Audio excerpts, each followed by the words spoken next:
Your commentator this afternoon is Ross Dyer. They hoped that over 45 games, number 46 would be pretty immaterial.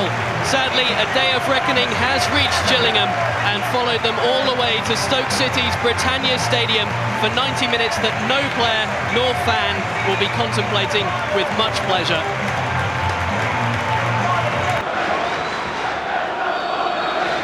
Well, casting aside the mathematical conundrums at play today and the downbeat mood, Gillingham can consider their job in simple terms. A draw is good enough unless Walsall win by 3 goals at home to Rotherham. But a win, and they are undeniably safe. Andy Hessenthaler's side, not even contemplating defeat, but that would bring downfall if Walsall get any sort of win.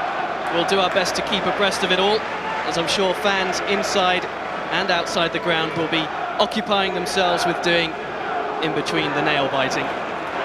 Hessenthaler. Commons did really well to track back. Gillingham have 6 inside the area. Oh, and they reached it as well, off the line.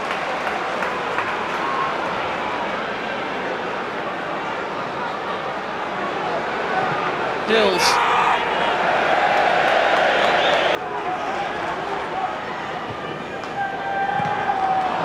Agimang. Oh, and he might reach this as well. He's got a run on goal. It's Agimang! It's a tremendous block from Ed de Hoy. Used all of his experience, the 38-year-old then. As Agimang reached a ball that he had no right to, really. Beat the defender.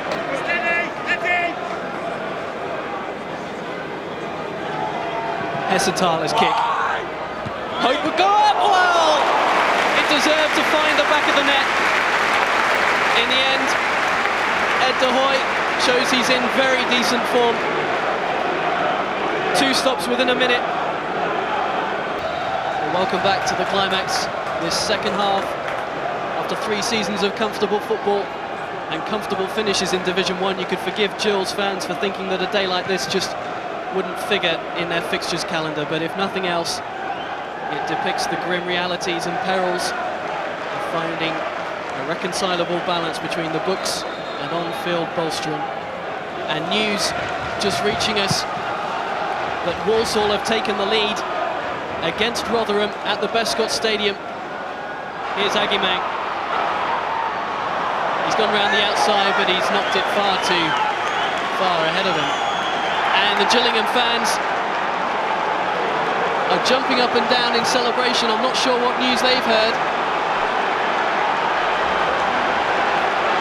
We shall try and let you know as soon as we have news from the Bescot.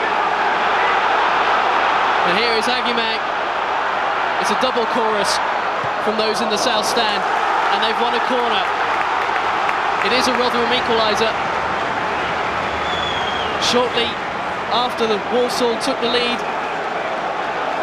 in the opening punches of this second half, Rotherham and Ronnie Moore's side have pegged them back. Asaba. Gifton Noel Williams is up. Another far post is Russell, and Noel Williams! And Steve Banks saves Gillingham's bacon. Southall.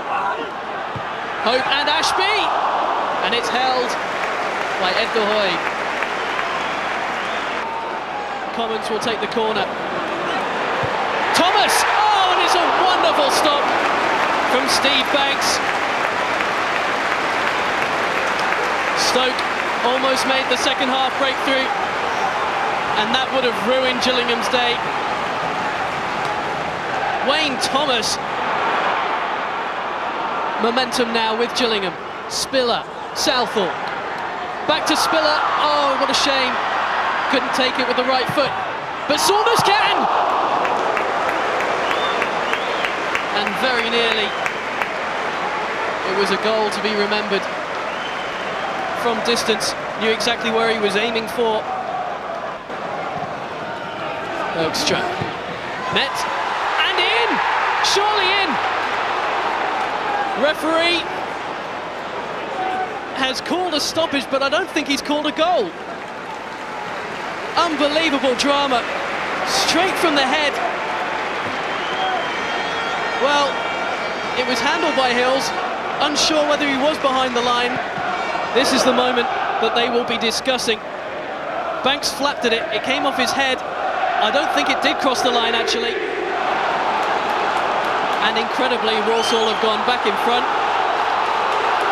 which means that it is still a tense finish for Gillingham fans.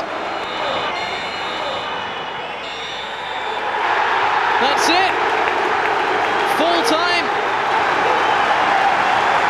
We didn't get the announcement about injury time, and the game in that respect ends somewhat farcically, but Andy Hessenthaler has seen his side through to First Division safety. The biggest game of his career is one that ends memorably, not for the result or even really the performance, but because there is a bigger picture that has unfolded firmly in his and Gill's favour for the right reason. A draw or a defeat wasn't really on the survival menu for Gillingham before kick-off, but it has borne out that way because Walsall could only manage victory by 1 goal, meaning that courtesy of goal difference, Gillingham stay in the First Division.